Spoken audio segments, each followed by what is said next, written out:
नमस्कार दोस्तों, स्वागत है आप सभी का। आज इस वीडियो में हम बात करेंगे कि चाइनीज़ कल्चर में विडो ईयर क्या होता है, इसके पीछे क्या सिग्निफिकेंस है और इसका क्या मतलब है। तो इससे रिलेटेड सारे इंपॉर्टेंट जीके फैक्ट्स को हम इस वीडियो में कवर करने वाले हैं। आप इस वीडियो को अंत तक देखेगा। चैनल पर नहीं हो तो सब्सक्राइब अवश्य करिएगा। Politics, economy, GK, geography, science, environment, ecology की तमाम वीडियोज़ के लिए हमारी प्लेलिस्ट को जरूर चेक करिएगा। आप किसी भी एग्जाम की तैयारी कर रहे हो, हमारी प्लेलिस्ट और करंट अफेयर की बाकी वीडियोज़ को देख के आपको काफ़ी हेल्प मिलने वाली है। इसलिए हमारे चैनल को एक बार जरूर चेक करिएगा और बेल नोटिफिकेशन को जरूर दबा लीजिएगा। चलिए शुरुआत करते हैं। देखिए, चाइनीज़ कल्चर में विडो ईयर होते हैं। विडो ईयर बेसिकली वो लूनर ईयर होता है जहाँ पे जो ट्रेडिशनल सोलर टर्म है स्प्रिंग कमेंसेस, इसको लीचुन बोलते हैं, जो कि वहाँ पे स्प्रिंग की बिगिनिंग को बताता है, ये उस ईयर में नहीं होता है। यानी कि विडो ईयर वो लूनर ईयर है which does not contain traditional solar term spring commences, lichun, वहाँ की भाषा में लीचुन, जो कि मार्क करता है स्प्रिंग की बिगिनिंग को। तो इस प्रकार का जो लूनर ईयर होता है उसे चाइनीज़ कल्चर में विडो ईयर बोला जाता है। तो अपकमिंग ईयर जो है ड्रैगन, उसको विडो ईयर कंसीडर किया जाएगा चाइना के कल्चर में, जो कि स्प्रिंग कमेंसेस सोलर टर्म को लैक करेगा। अब विडो ईयर होता क्यों है? लूनर और सोलर कैलेंडर्स में जब मिस अलाइनमेंट होती है, जो कि चाइना का ट्रेडिशनल लूनी सोलर कैलेंडर बनाता है। देखिए, चाइना का जो ट्रेडिशनल कैलेंडर है उसको बोलते हैं लूनी सोलर कैलेंडर। यहाँ पे लूनर प्लस सोलर कैलेंडर, इन दोनों को कंसीडर किया जाता है। इन दोनों कैलेंडर्स में जब मिस अलाइनमेंट होगी तो उस साल को विडो ईयर माना जाएगा। चाइना में 12 अलग अलग प्रकार के ईयर्स होते हैं और ये 12 अलग अलग प्रकार के एलिमेंट्स को और जोडियक साइंस को कॉरेस्पॉन्ड करते हैं।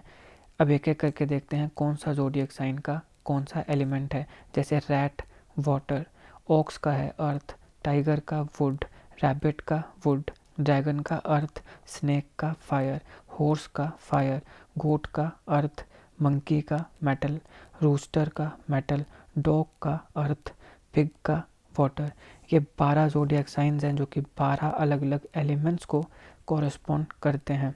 अब यहाँ पे जो 12 जोडियक साइंस हैं चाइनीज़ लूनर कैलेंडर में, ये साइकिल ऑफ 12 ईयर्स, हर 12 साल की साइकिल के बाद रिपीट होते हैं। इसके साथ साथ हर साल एसोसिएटेड होता है 5 में से एक एलिमेंट के साथ। Each year is associated with one of the 5 elements, पांचों ने 5 में से एक एलिमेंट के साथ हर साल जुड़ा होता है, एसोसिएट होता है। तो इसमें 5 एलिमेंट्स कौन कौन से आएंगे? वुड, फायर, अर्थ, मेटल और वाटर।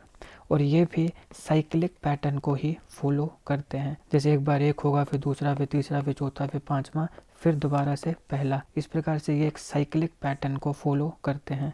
ज़ोडिएक साइन और एलिमेंट्स, इन दोनों का जो कॉम्बिनेशन है ये यूनिक कैरेक्टरिस्टिक्स देता है और क्वालिटीज़ देता है, जो कि चाइना की जो एस्ट्रोलॉजी है उसमें हर साल के साथ एसोसिएट होता है।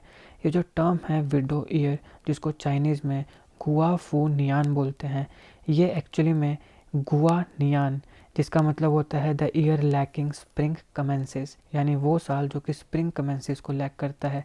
इस शब्द की मिसअंडरस्टैंडिंग से ये ओरिजिनेट हुआ है गुआ फू नियान। तो मेन जो वर्ड है वो है गुआ नियान। इसका मतलब होता है the year lacking spring commences. इसकी मिसअंडरस्टैंडिंग से ओरिजिनेट हुआ है विडो ईयर, जो चाइनीज में बनता है गुआ फू नियान। स्प्रिंग कमेंसेस जो है ये सिंबलाइज किस चीज़ को करता है? ब्लेस्ड और लकी ईयर। चाइना का जो एंशिएंट कल्चर है उसमें जब स्प्रिंग कमेंसेस आएगा तो उसको माना जाता है कि यहाँ पे काफ़ी ब्लेसिंग्स आएंगी और ये जो साल है ये काफ़ी लकी माना जाएगा। और ये स्प्रिंग और जो रीन्यूएबल है उसकी कमिंग को मार्क करता है। यानी जैसे ही स्प्रिंग कमेंसेज आया तो ये मार्क करेगा, बताएगा कि अब स्प्रिंग आने वाला है, तो ये उसको मार्क करता है। ये चाइनीज कल्चर है। और जिस साल स्प्रिंग कमेंसेज नहीं होगा तो उसको इनऑस्पिशियस माना जाता है। माना जाता है कि ये साल हमारे लिए अच्छा नहीं होने वाला है। तो गुआ नियान जो है उसकी ट्रांजिशन हुई है विडो ईयर में ओवर द टाइम, जो हमने पहले भी देखा। अब चाइनीज सुपरस्टिशन में यानी कि अंधविश्वास में स्प्रिंग कमेंसेस जो है वो मैस्कुलिन और यांग एनर्जी को बताता है, मर्दाना एनर्जी को बताता है। अब इसको चाइना के लोग अपना कल्चर मानते हैं, कुछ लोग इसको सुपरस्टिशन मानते हैं। आप इसको किस रूप में मानते हैं वो आपकी अपनी मर्जी है। लेकिन ये काफ़ी खबरों में था कुछ टाइम पहले, तो इसलिए मैं सोचा कवर कर लेता हूँ।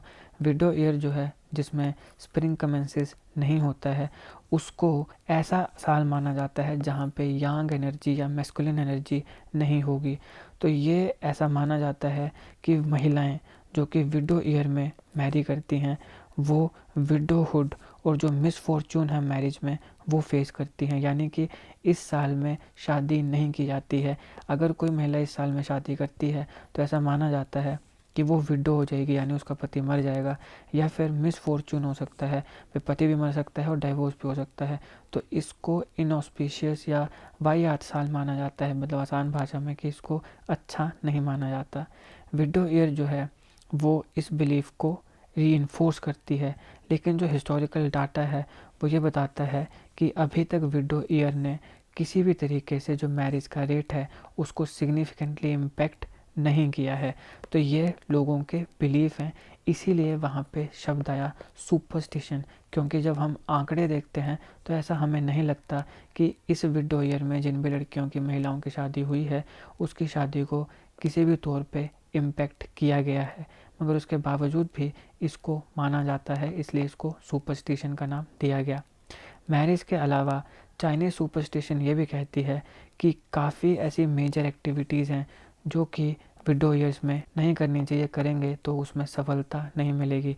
जैसे हाउस बनाना है, बिजनेस स्टार्ट करना है, कोई टॉम स्टोन बनाने हैं, या ऐसा कोई भी बिग बड़ा एंडेवर करना है, इस प्रकार की सारी चीज़ों को विडो ईयर्स में अवॉइड किया जाता है।